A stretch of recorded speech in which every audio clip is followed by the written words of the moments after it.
कॅरेक्टरसाठी जो रिस्पॉन्स येतो, भले शिव्या पडल्या पण ती पावती आहे ॲक्च्युली. जर शिव्या पडतायत म्हणजे आपण करेक्ट काहीतरी करतोय असं एक आहे, एक इच्छा आहे अशी. सो कसं डेव्हलप होतं ते आता पुढे कळेलच जसे जसे.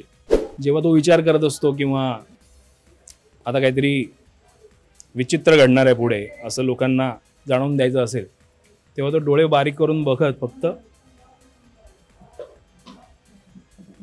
एवढंच करतो. म्हणजे आता काहीतरी डोक्यात सुरू आहे. प्रवाशांनो कृपया लक्ष द्या. प्लॅटफॉर्म क्रमांक 1 वर आलेली ही गाडी तुम्हाला नरकात पोहोचवणारी जलद गाडी आहे. ही गाडी इथून ते नरकापर्यंत मध्ये कुठल्याही स्टेशनांवर थांबणार नाही. धन्यवाद. Hello, me Aditi. इट्स मज्जामध्ये तुम्हा सगळ्यांचं स्वागत. पुन्हा कर्तव्य आहे या मालिकेत. आता आकाश आणि वसूचं लग्न आहे आणि लकी हे कॅरेक्टर एंटर झालंय आणि लग्नात काय गोंधळ घालणार आहे हे सांगण्यासाठी लकी माझ्यासोबत आहे. कसा आहेस? मस्त अदिती, तू कशी आहेस? अगदी मजेत आहे. तर लग्न सोहळा चालू आहे, खूप सुंदर लुक दिलेला आहे तुला आणि लकीची एंट्री झाली आहे. काय धमाका होणार आहे? धमाका काय होणार आहे ते तर मी सांगू शकत नाही, बट डेफिनेटली धमाका होणार आहे एवढं नक्की आहे. त्यासाठी तुम्हाला फॉलो तर करत राहावं लागेल. बट लकी हे कॅरेक्टर असं सुरुवातीपासून आता मला वाटतं 1 महिना झालाय एंट्री झाली आहे लकीची. तर जेव्हापासून तो आला तेव्हापासून नक्कीच काहीतरी वेगळं करतोय, ज्यांनी लोकांना एक काहीतरी क्युरिओसिटी सतत राहिली की आता हा काय वेडेपणा करणार आहे. कारण की हा सरळ मार्गाने जाणारा माणूस नाही आहे. हा काहीतरी चांगलं चाललेलं असेल तिकडे काहीतरी खड्डा खणणार आणि कोणाला तरी त्या खड्ड्यात पाडणार, एवढं नक्की. सो लग्नात एक मज्जा अशी आहे की लग्नात तो बऱ्याच महत्त्वाच्या लोकांच्या समोर पहिल्यांदा आलाय.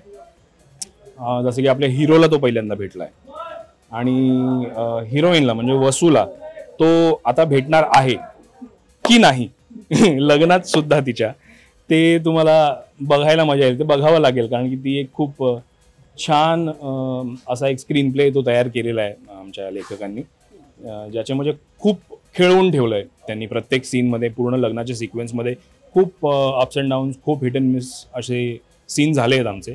सो फायनली आम्ही समोर येतोय की नाही येते, जर आलो तर काय होतंय आमचं दोघांचं एकमेकांना बघून ते तुम्हाला बघावंच लागेल. ते सांगण्यात मजा नाही. पण लकीला वसूच्या आयुष्यात यायला आवडेल का पुन्हा एकदा? लकीला वसूच्या आयुष्यात यायला मला ॲज अन ऑडियन्स विचारलं, जर मी लकी बघतोय, करतोय वेगळं पण मी बघतोय, तर ॲक्च्युली आवडेल. कारण की त्याचं बरंच काही काही राहून गेलेलं आहे आधीचं. त्या मुलीमुळे, वसूमुळे त्याला त्याच्या आईबाबांनी त्याच्याच घरातून बाहेर हकललं. एक साधा माणूस असता, त्याचं विचार करण्याची त्याची एक पद्धत वेगळी असते. ह्यानी ते त्याच्या डोक्यात इतकं बसवलंय ना की ह्या मुलीमुळे काइंड ऑफ मी बर्बाद झालो किंवा माझ्याच घरातून माझ्याच आईबाबांना तिने स्वतःच्या साईडने केलं आणि मला घराबाहेर काढलंय. सो याचा बदला मला घ्यायचा आहे. पण तो नॉर्मल जनरल बदला घेणाऱ्याला नाही आहे. तो काहीतरी असं वेगळं करेल की ज्याने तिला कदाचित एका साईडला बरंही वाटेल पण दुसऱ्या साईडला ती तेवढीच ढसाढसा रडेल. अशी थॉट प्रोसेस आहे लकीची. सो त्या सगळ्या ड्रामासाठी, जर तो सगळा ड्रामा मला मिळणार असेल करायला, तर त्यासाठी मला डेफिनेटली वसूच्या आयुष्यात परत यायला आवडेल. रादर तिने माझ्या आयुष्यात परत यावं, जेणेकरून तिच्याशी जोडलेली जेवढी लोक आहेत ती ऑटोमॅटिकली माझ्या जवळ येतील डिरेक्टली. जे आत्ता होते की मी त्यांच्या समोर आहे पण मी अजून त्यांच्याशी इंटरॅक्ट करू शकलो नाहीये, ते डिरेक्टली आल्यानंतर अजून वेगळी मज्जा येईल की मला लकीला अजून छाती ठोकपणे सगळं त्याचा वेडेपणा अजून छाती ठोकपणे करता येईल, सगळं बाहेर काढता येईल त्याचं जे काही भडास आहे ते. सो हा, मजा येईल, मला आवडेल. पण जेव्हा हे कॅरेक्टर आलं, या आधीची कॅरेक्टर ही नॉर्मल शेडची होती किंवा गुणी गुणी होती, पण आत्ताची जॉली कॅरेक्टर आहे आणि निगेटिव्ह प्ले करायचा आहे आणि हा निगेटिव्हपणा पण नॉर्मल नाहीये, ॲबनॉर्मलच आहे थोडा. तर या कॅरेक्टर बद्दल जेव्हा तुझ्याकडे आलं हा कॅरेक्टर, तेव्हाची काय रिॲक्शन होती? आदिती, ऍक्च्युली आधीचं म्हणशील तू तर म्हणजे अजूनही आता जरी मी लकी करतोय तरी आजही मला कुठे मी गेलो किंवा काही लोक भेटतात तर त्यांच्या रिॲक्शन्स खूप मिक्स्ड असतात. ते मला आधीचा म्हणूनही ओळखतात कारण की आधीच्या काही कॅरेक्टर्सवर त्यांनी खूप प्रेम केलंय.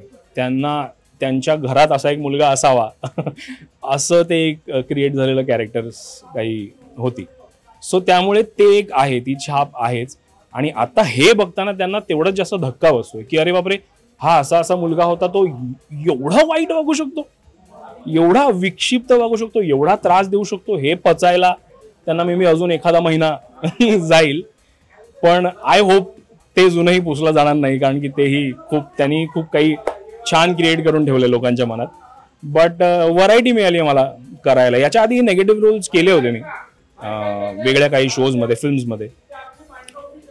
पण हे म्हणजे मला काही लोकांशी मी बोललो, काही इम्पॉर्टंट लोकांशी मी बोललो, त्यांच्याकडून मला त्यांचा जो रिस्पॉन्स मिळाला की हे मला म्हणजे मोठेपणा नाही आहे हा, बट हे त्यांचं मत होतं की look test, screen test, audition पासून त्यांना कॅरेक्टर दिसलं होतं लकीचं. So this was very big for me, की म्हणजे मला माहिती आहे मी ऑडिशन पण पाठवली होती घरून, ती कुठल्या सिच्युएशनमध्ये मी खूप कुठेतरी बाहेर होतो. त्यात मी लास्ट मोमेंटला आलो घरी, आल्या आल्या तशीच बॅग वगैरे ठेवली, पहिलं शूट केलं आणि पाठवलं आणि मग रिलॅक्स झालं दिवसभराचं काहीतरी. 2 दिवसांनी मी घरी आलो वगैरे होतो. आणि त्याच्यात पण त्यांना ते दिसलं तर ते खूप मोठी गोष्ट आहे माझ्यासाठी. त्यामुळे मे बी तिथूनच ते क्लिक झालं होतं, तिथून तो एक सूर मे बी सापडला होता त्याची स्क्रिप्ट वाचूनच. आणि तिथून सेटवर आल्यानंतर जे घडलं ते जवळजवळ 150% अपग्रेड होता. कारण की सेटवर आल्यानंतर मला कॅरेक्टरचं ब्रीफ, कॅरेक्टर स्केच मिळाल्यानंतर, सीन्स जे आले होते आमचे ते मिळाल्यानंतर, डिरेक्टरशी बोलल्यानंतर, जेवढं मी समजा त्याच्यात थॉट प्रोसेस टाकला आहे कॅरेक्टरसाठीचा, इक्वली रादर त्याच्यापेक्षा थोडासा अजून जास्त आमच्या डिरेक्टर्सनी आणि आमच्या क्रिएटिव्हनी त्याच्यात मदत केली आहे मला डेव्हलप करायला. सो ह्या सगळ्या टीमवर्कमुळे ते जे आता बनलं आहे ते लोकांना आवडावं आणि त्याची वेगळी छाप पडावी लोकांवर, असं माझी खूप इच्छा आहे. कारण याच्यात खूप मेहनत पडली, फक्त माझी एकट्याची नाही तर माझ्याबरोबर जेवढे आहेत आणि ते करतायत का मेहनत, कारण की त्यांनाही ते कॅरेक्टर तेवढं जवळचं वाटलं आहे. भले नवीन आलं असेल, 1 महिन्यानंतर एंटर झालं असेल, पण पहिल्या सीनपासून माणसांनी जी मदत केली आहे, मेहनत घेतली आहे, ते त्यांनाही वाटलं की नाही इसका कुछ करना चाहिए, या कॅरेक्टरचं काहीतरी पुढे छान घडलं पाहिजे, म्हणून त्यांनी केलं. सो मला असं खूप मनापासून इच्छा आहे की जेवढे आधीची कॅरेक्टर्स माझी लोकांच्या मनात अजूनही आहेत, तसं हेही यांनी लकीनीही एक वेगळं स्थान निर्माण करावं. आणि आम्ही अशी मेहनत करतच राहू. जर लोकांचा प्रतिसाद असेल आणि लोकांचा चांगला रिस्पॉन्स मिळत राहिला, भले नेगेटिव्ह कॅरेक्टरसाठी जो रिस्पॉन्स येतो, भले शिव्या पडल्या, पण ती पावती आहे ॲक्च्युली. जर शिव्या पडत आहेत म्हणजे आपण करेक्ट काहीतरी करतोय असं एक आहे, एक इच्छा आहे अशी. सो कसं डेव्हलप होतं ते आता पुढे कळेल जसे तसे. ॲज अ ऑडियन्स म्हणून मी जेव्हा सिरियल बघते किंवा तुझं कॅरेक्टर बघते, जेव्हा जॉली कॅरेक्टर असेल ना मला खूप आवडतं ते कॅरेक्टर. निगेटिव्ह असलं तरी आवडतं आणि जेव्हा ते निगेटिव्ह रूप येतं तेव्हा मला राग येतो. पण घरच्यांच्या काय रिॲक्शन होत्या ॲज अ ऑडियन्स म्हणून, त्यांच्या काय रिॲक्शन आहेत? घरातून काही ओरडा मिळतोय किंवा हे असं छान वाटतंय, काय फिलिंग्स आहेत त्यांच्या? माझ्या घरी नेहमीच न्यूट्रल राहिले. सो माझे बाबा असताना ते माझ्या प्रत्येक कॅरेक्टरवर त्यांचा फीडबॅक द्यायचे. प्रत्येक त्यांचं जे म्हणणं आहे किंवा ॲज अ क्रिटिक किंवा ॲज अ सपोर्टर ते मी घरी आलो की मला नेहमी सांगायचे. आत्ता ते नाही आहे त्यामुळे, पण मम्मी खूप न्यूट्रल आहे. ती माझी सगळी कामं बघते, तिला सगळी कामं तिचा मुलगा म्हणून आवडतात.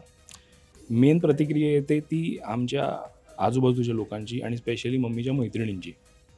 कारण की मम्मीच्या मैत्रिणी या जवळजवळ सगळे शो बघतात आणि त्यांनी माझे याच्या आधीचे पण बरेचसे शोज, बरेचसे कॅरेक्टर्स बघितले. सो त्यांच्याही मनात तेच आधीचा छान असा गुणी मुलगा.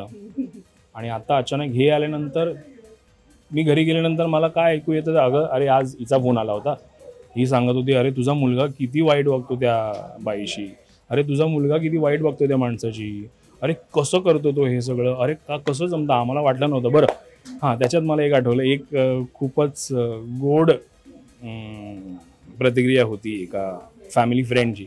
सो बेसिकली माझा एक मित्र आहे, त्याची सासू, तिला मी हा शो सुरू व्हायच्या बराच आधी भेटलो होतो आणि तिच्या मनातही मी गुणी मुलगा, छान मुलगा असा अशी ती एक छाप होती.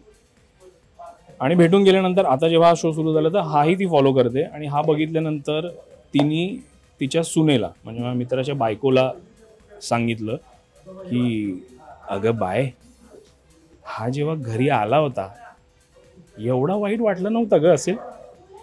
हे तिने मला फोन करून सांगितलं वहिनीने की माझी आई असं असं म्हणते. मी म्हटलं प्लीज आईनं सांगा, मी परत एकदा येणार आहे तेव्हा परत एकदा सिद्ध करेन की मी खरा असं नाही आहे. खरा तो मी पहिल्यांदा आलो होतो भेटलो होतो तसाच आहे. बट ते होल्ड करणं किंवा एवढे एनग्रॉस्ड होऊन बघतात आणि स्वतः काहीतरी स्वतः त्यांना आतून वाटतं ते बघताना ते खूप महत्वाचं आहे. सो अशा खूप प्रतिक्रिया आल्यात, खूप फनी प्रतिक्रिया आल्यात, खूप जेन्युइन प्रतिक्रिया आल्यात, ज्यांना माहिती आहे की मी ऑलरेडी कसा आहे, पण कॅरेक्टर म्हणून कधी एक्सपेक्ट केलं नव्हतं असं काहीतरी येईल किंवा मी करू शकेन किंवा मला जमेल. अशाही लोकांच्या खूप चांगल्या आणि पॉझिटिव्हच प्रतिक्रिया आतापर्यंत आल्या touchwood. So I am very happy for that. सेटवर तुझं वातावरण म्हणजे तू कसा वावरतोस सेटवर, किती एन्जॉय करतोस इथे येण्या आणि किती मस्ती करतोस सगळ्यांशी? मला सेटवर यायला खूप आवडतं. मला सेटवर येऊन म्हणजे ऑब्व्हियसली काम करायला खूप आवडतं, पण इथे आल्यानंतर सगळे भेटतात. त्यांच्यामध्ये आम्ही आता सीन नसला की आम्ही जवळजवळ 8-8, 9-9 जण एका रूममध्ये बसलेलो असतो. प्रत्येकाला प्रत्येकाची रूम आहे, पण तरी आम्ही एकत्र असतो, काय ना काय टाइमपास करत असतो. आमचं काहीतरी गेम्स चालू असतात किंवा गप्पा चालू असतात किंवा कोणाला तरी एकाला टार्गेट करून त्याच्याबद्दल बिचाराला सतवणं चालू असतं. हां, मी खूप एन्जॉय करतो. मी एक कॅरेक्टर करणंही एन्जॉय करतो. ॲट द सेम टाइम मी रोज सेटवर येणं, रोज काहीतरी एखादा नवीन सीन आला तर त्याच्यावर मला नवीन विचार करता येतात, त्याच्यावर काहीतरी नवीन माझं सापडत राहतं. लकी म्हणून तो काहीतरी काय अजून याच्यात काय वेगळं करू शकतो, ते एक मेंदूला जरा चालना सतत राहते. सो त्यासाठी मला आवडतं आणि मी स्वतः खूप ही अख्खीच प्रोसेस लकी म्हणून काम सुरू झाल्यानंतर याच्या रिलेटेड जे काही आहे त्याच्यातलं स्क्रिप्टवर काम करणं असो किंवा माझ्या को ॲक्टर्स बरोबर वेळ घालवणं होतं, हे सगळे एन्जॉय करतो मी. मला खूप मजा येते, स्पेशली या प्रोजेक्टला. आता बरं, मला लकीची एकदा स्टाईल बघायची, चष्मा घालून जो ती जी काही स्टाईल करतो ना, मला ती बघायची एकदा. म्हणजे मला सांगायला आवडेल की लकीचा हा या महिन्यात लकी सुरू झाला, त्यानंतरचा हा त्याचा 9वा गॉगल वगैरे असेल. सो ही एक लकीची स्टाईल आहे की तो कुठलाच गॉगल त्याचा सहजासहजी रिपीट करत नाही आणि प्रत्येक त्याच्या ड्रेस कोडवर त्याचा एक ठरलेला गॉगल आहे. सो कुठल्याही याला तुम्हाला तो वेगळा सेम दिसणार नाही प्रत्येकाला. आणि हा लग्न स्पेशल म्हणून मी ब्लॅकवर जरासा गोल्डन शेड म्हणून काहीतरी ठेवला आहे. सो जेव्हा तो विचार करत असतो किंवा आता काहीतरी विचित्र घडणार आहे पुढे असं लोकांना जाणून द्यायचं असेल, तेव्हा तो डोळे बारीक करून बघत फक्त एवढंच करतो. म्हणजे आता काहीतरी डोक्यात सुरू आहे. तो सिक्वेन्स असा होता की परत एकाला कोणाला तरी मी धरायला म्हणून आलोय आणि त्यांनी माझे पैसे बुडवलेत. मला माझे पैसे काढायचेत, पण मला माहिती आहे तो कुठेच जाणार नाही, तो माझ्या हातात आहे. तू धाव बाई, मी तुला कसंही कुठेही पकडेन. त्यामुळे तो खूप रिलॅक्स मध्ये त्याच्या मागे मागे मागे मागे मागे मागे मागे मागे मागे मागे असा येऊन त्याला पकडलं. अशा हजारो स्टाईल्स आम्हाला सापडल्या आहेत लकीच्या. त्या प्रत्येक सीनमध्ये, प्रत्येक एपिसोडमध्ये आम्ही काही ना काही वेगळं वापरत असतो. त्याची एक अनाऊन्समेंट आहे जी आम्हाला पहिल्याच सीनला सुचली होती. आम्ही मेकअप रूममध्ये बसलो जेव्हा मला ब्रीफ करत होता क्रिएटिव्ह आमचे, तेव्हा एंट्री सीन कसं करायचं. मी म्हटलं की मला एक जर असं काहीतरी वाटतंय की ओरडतच झाला की लकी अजून दिसलाच नाही आहे, पण त्याची घोषणाच एवढी मोठी झाली आहे की आता कळलं काहीतरी मोठं वादळ घेऊन आलंय. त्यामुळे तो येतोच आउटमध्ये फक्त त्याचा आवाज येतो आणि त्याच्यात तो त्याच्या स्टाईलमध्ये त्याची एक ठरलेली घोषणा आहे ती करत येतो की प्रवाशांनो कृपया लक्ष द्या, प्लॅटफॉर्म क्रमांक 1 वर आलेली ही गाडी तुम्हाला नरकात पोहोचवणारी जलद गाडी आहे. ही गाडी इथून ते नरकापर्यंत मध्ये कुठल्याही स्टेशनांवर थांबणार नाही. धन्यवाद. कमाल आहे हे. पण आता हा लग्न सोहळा सुरू आहे, वसू आणि आकाशचं लग्न होताना जेव्हा लकी बघेल तेव्हाची काय रिॲक्शन असणार आहे आणि तेव्हा लकीची कोणती स्टाईल आम्हाला बघायला मिळणार आहे? बेसिकली मगाशी मी म्हटलं तसं की आकाश आणि लकी तर आलाय समोर. आता वसू आणि लकी समोर येतोय की नाही येत आहे हे मी अजून सांगू शकत नाही, पण जर ते आले समोर तर डेफिनेटली धमाका होणार आहे. हे लग्न इतक्या सहजासहजी पार तर पडू देणार नाही हा, कारण की त्याला अजून खूप हिशोब चुकते करायचे आहेत. आता जे त्याचं आकाश बरोबर इक्वेशन आहे ते अचानक बदलणार जर त्यांनी वसूला आकाश सोबत बघितलं तर मग तो आकाश बरोबर कसा वागेल. कारण की आता आकाश त्याच्यासाठी एक पोटेन्शियल क्लायंट आहे, एक पोटेन्शियल बिझनेस आहे जो पुढे तो करू शकतो. म्हणून तो खूप शांत सभ्य माणसासारखा, एका बिझनेसमॅन सारखा त्याच्याशी वागतोय, बोलतोय. एकही अपशब्द नाही, एकही हे नाही, काय नाही. खूप शांत सरळ एक डबल MBA असल्यासारखा तो त्याच्याशी वागतोय. त्यामुळे हे आता जे आहे ते वसू समोर येईपर्यंत आहे. वसू समोर आल्यानंतर हा कुठला पत्ता खोलतोय हे वसू समोर आल्यानंतरच कळणार आहे आपल्याला. आणि धमाल आणि एक खूप काहीतरी मोठा ब्लास्ट होणार हे डेफिनेट आहे. हे मी तुम्हाला आत्ता गॅरंटी देतो, जरी मी सीन वाचले नसले तरी. सो हे नक्की होणार आहे. सो आम्ही हेच बघण्यासाठी उत्सुक आहोत. थँक्यू सो मच आणि Thank तुला you so खूप much. खूप शुभेच्छा. आणि लकीचे खूप स्टाईल्स, खूप गॉगल्स आम्हाला पाहायला मिळू देत. नक्कीच मिळतील. अजून पुढे खूप काही काही घडणार आहे.